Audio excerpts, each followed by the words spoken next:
Welcome to Uwharrie Farm Homestead. Hi, I'm Judy. We are still in winter, but spring is swiftly approaching. Come along today as we plant sugar snap peas, examine the garden, cut wood, prune grapevines, clean up along a flood-damaged fence line, and lastly, prepare a simple evening meal. I chose this spot on the south side of our building to plant sugar snap peas, as it will block the wind from damaging the peas as they grow. I took up the grass, loosened the soil with a shovel, then added some partially decomposed hay. I planted seed in 3 hills and placed a wire cage around them for the peas to climb on. If these germinate and grow well, there will be plenty for fresh eating. At times in the past, I have had problems growing sugar snap peas, so we will see what happens this year. Moving along to the garden, I'm checking strawberry plants that I transplanted last fall from another strawberry bed. They look pretty sad right now, but they should perk up when the weather warms more. The holes in the black plastic with no plants are for the purpose of getting plenty of water into the bed. This strawberry bed was also planted last fall into a bed mulched with hay. This strawberry bed was planted in the fall 1.5 years ago. I tried different methods to see which worked the best for me. I hope to have more delicious organic strawberries like these this spring. I started digging a garden pond last fall to attract frogs, birds, and dragonflies to the garden to help control pest insects. I had hoped that it would hold water well enough that I could just add a little more periodically. No such luck though. It appears that I will have to use a liner. Just past the garden pond, we still have some nice collards. I planted the plants last August, and they have provided us with leafy greens all winter.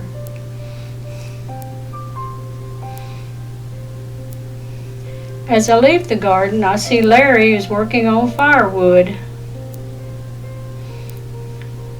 Next, I'm pruning grapevines.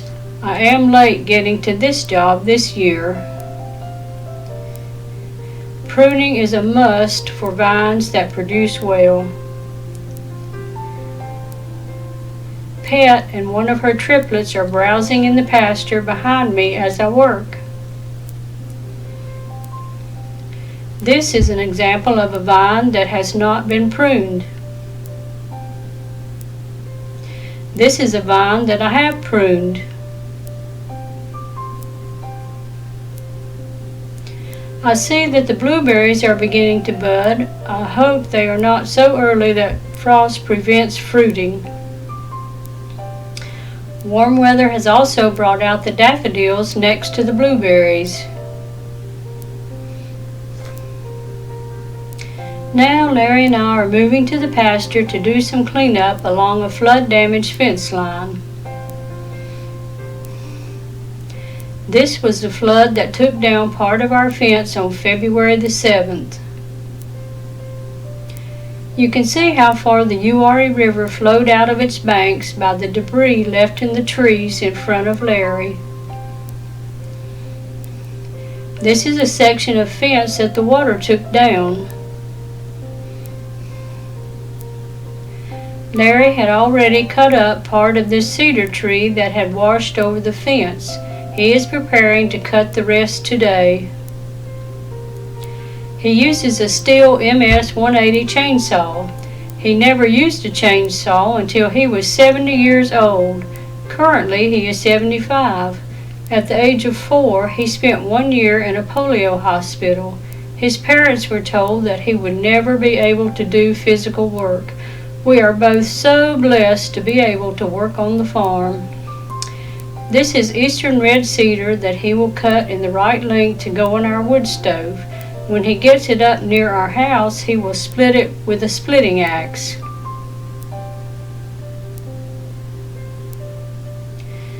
With this yodel stove, if the electric goes out, we can still heat the house and also cook on it.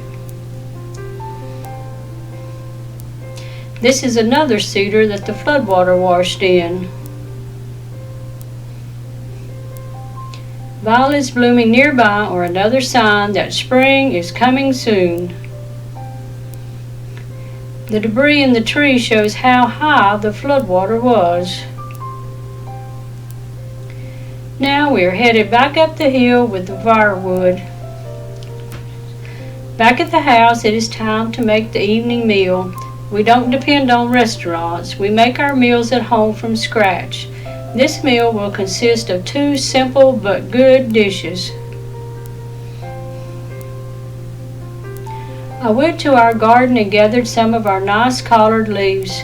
This morning, Larry put some oatmeal in a dish to soak, and I put some nuts in dishes to soak. I cut the collards in small pieces. Next, I added a little extra virgin olive oil and 4 ounces of our hot sausage to a skillet on medium heat.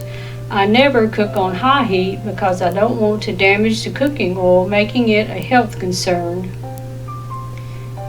I chopped up the sausage and then added the collards and about a tablespoon of curry powder. I stirred until the collards wilted.